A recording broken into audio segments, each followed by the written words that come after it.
Bonjour à tous, aujourd'hui nous allons aborder une tarte traditionnelle française. Je veux parler de la tarte Bourdaloue.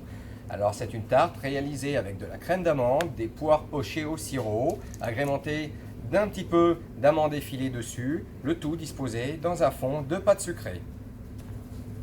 Vous retrouverez toutes les recettes de la pâte sucrée, de la frangipane, comment on fait le fonçage, comment on chiquette une tarte. Vous y retrouvez tout ici, là, dans le petit i. Alors, dans un premier temps, une fois qu'on a réalisé notre fond en pâte sucrée, on l'a bien évidemment chiqueté dessus, on l'a fait reprendre au froid un petit moment, on va disposer dedans une spirale de crème d'amande. Donc on commence par le centre et on tourne de façon régulière. Alors aujourd'hui il est un petit peu souple parce qu'il fait chaud.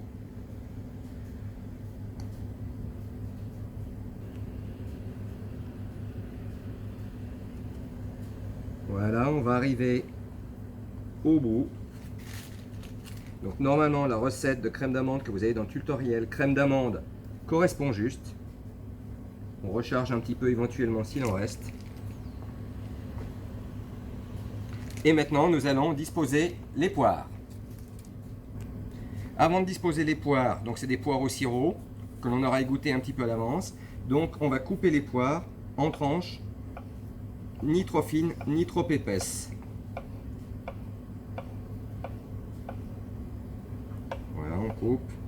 On fait toujours attention aux doigts.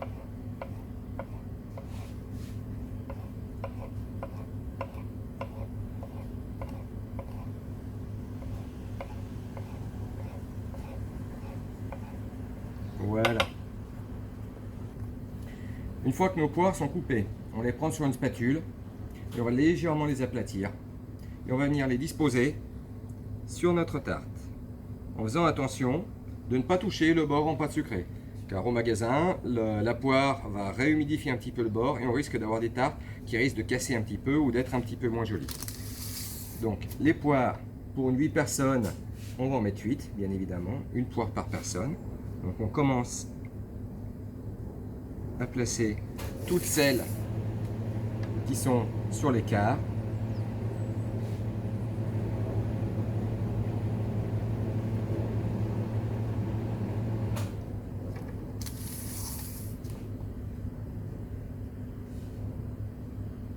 Et une fois qu'on a placé l'écart, on va venir placer les autres au milieu. Comme ça on est sûr de répartir à peu près correctement nos poires. Alors on est bien sur une tarte poire amande, donc on fait le nécessaire pour qu'il y en ait suffisamment dessus.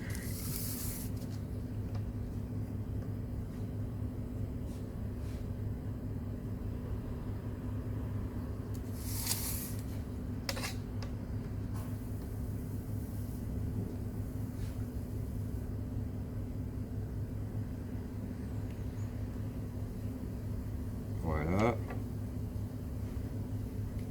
Une fois qu'on a fait ça, on va mettre notre tarte au four. Avant de mettre la tarte au four, j'ai pris la précaution de mettre des petites cales pour que la ventilation du four ne fasse pas replier la feuille dessus. Je mets la tarte au four et là on est parti pour environ 30 minutes, 30-35 minutes à 180 degrés. A tout à l'heure.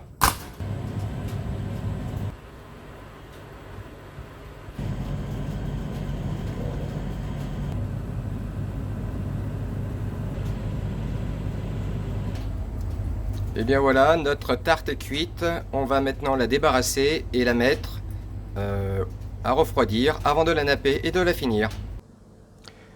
Voilà, notre tarte Bourdaloue a refroidi. Elle a été déjà finie.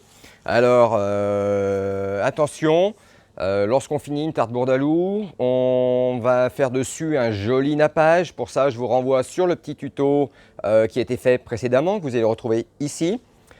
Et dans un second temps, on va y disposer, une fois qu'on aura nappé, quelques petites amandes et un petit peu de sucre glace. Voilà, donc elle a été nappée, on a disposé des petites amandes légèrement blondées au four, un tout petit peu de sucre glace et bien évidemment on a déposé notre tarte Bourdaloue sur un carton bien propre des deux côtés et sur une grille propre. Alors à bientôt sur Pâtisses Addict.